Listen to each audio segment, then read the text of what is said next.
ব্যবস্থাকে এইভাবে ধ্বংস করে দেওয়া চলছে না, চলবে না। সরকারি শিক্ষা ব্যবস্থাকে এইভাবে ধ্বংস করে এসএফআই-টাকে আজকের এই মিছিলে দলে দলে যোগ দেয়।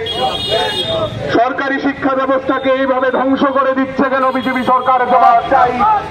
এসএফআই দিচ্ছে ডাক। এই লড়াই সরকারি শিক্ষা বাঁচানোর লড়াই, এই লড়াইয়ে সকল অংশের ছাত্র, শিক্ষক, অভিভাবক একজোট। আজকে আমরা ভারতের ছাত্র ফেডারেশন এবং উপজাতি ছাত্র ইউনিয়ন দুই সংগঠন আগরতলা শহরের রাজপথে বিক্ষোভ মিছিল সংগঠিত করতে যাচ্ছি। কারণ আমাদের রাজ্যের মধ্যে বিজেপি নেতৃত্বাধীন সরকার তারা স্কুল বন্ধ করে দেওয়ার চেষ্টা করছে। এই সরকার রাজ্যের স্কুলগুলিতে যে অভূতপূর্ব শিক্ষক সংকট চলছে তার নিরসনে কোনো ব্যবস্থা গ্রহণ করছে না। সাধারণ ছাত্রছাত্রীদের অবস্থা ভয়াবহ।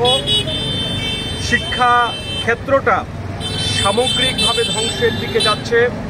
এই রাজ্যের শিক্ষা প্রতিষ্ঠানে স্কুলের মধ্যে এখন পড়াশোনার বদলে কীর্তন সংস্কৃতিকে আমদানি করার চেষ্টা চলছে। রাজ্যের শিক্ষা ব্যবস্থা সামগ্রিকভাবে ভেঙে পড়েছে, সেটা স্কুল শিক্ষা ব্যবস্থা হোক কিংবা কলেজের শিক্ষা ব্যবস্থা।